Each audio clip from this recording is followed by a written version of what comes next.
जय शिव शंकर भोलेनाथ की प्रदोष व्रत की कथा।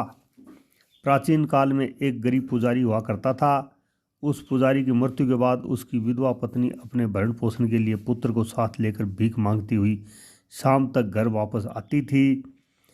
एक दिन उसकी मुलाकात विदर्भ देश के राजकुमार से हुई, जो कि अपने पिता की मृत्यु के बाद दर दर भटकने लगा था।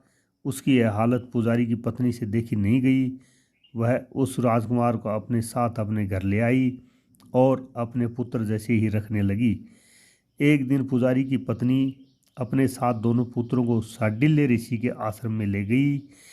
वहाँ उसने ऋषि से शिवजी के प्रदोष व्रत की कथा एवं विधि सुनी तथा घर जाकर अब वह भी प्रदोष व्रत करने लगी। एक बार दोनों बालक वन में घूम रहे थे। उनमें से पुजारी का बेटा तो घर लौट गया, परंतु राजकुमार वन में ही रह गया।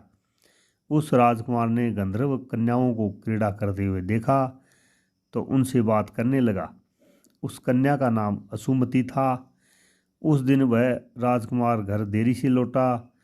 राजकुमार दूसरे दिन फिर से उसी जगह पर पहुंचा जहां अंशुमति अपने माता पिता से बात कर रही थी।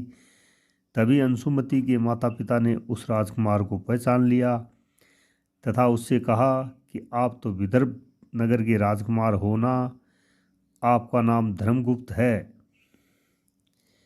अंशुमति के माता पिता को वह राजकुमार पसंद आया और उन्होंने कहा कि शिवजी की कृपा से हम अपनी पुत्री का विवाह आपसे करना चाहते हैं, क्या आप इस विवाह के लिए तैयार हैं? राजकुमार ने अपनी स्वीकृति दे दी तो उन दोनों का विवाह संपन्न हुआ। बाद में राजकुमार ने गंधर्व की विशाल सेना के साथ विदर्भ पर हमला किया और घमासान युद्ध कर विजय प्राप्त की तथा पत्नी के साथ राज्य करने लगा। वहाँ उस महल में वह पुजारी की पत्नी और पुत्र को आदर के साथ ले आया तथा साथ में ही रखने लगा। पुजारी की पत्नी तथा पुत्र के सभी दुख दरिद्रता दूर हो गई और वे सुख से अपना जीवन व्यतीत करने लगे। एक दिन अंशुमति ने राजकुमार से इन सभी बातों के पीछे का कारण और रहस्य पूछा।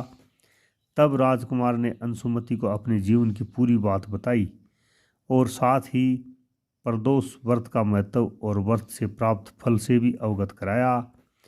उसी दिन से प्रदोष व्रत की प्रतिष्ठा और महत्व बढ़ गया तथा मान्यता अनुसार लोग यह व्रत करने लगे। कई जगहों पर अपनी श्रद्धा के अनुसार स्त्री पुरुष दोनों भी यह व्रत करते हैं। इस व्रत को करने से मनुष्य के सभी कष्ट और पाप नष्ट होते हैं एवं मनुष्य को अभिष्ट की प्राप्ति होती है एवं सुख संपत्ति एवं यज्ञ की प्राप्ति भी होती है। दोस्तों, कहानी अच्छी लगी हो तो लाइक करें, शेयर करें, सब्सक्राइब करें। धन्यवाद। जय शिव शंकर भोलेनाथ की।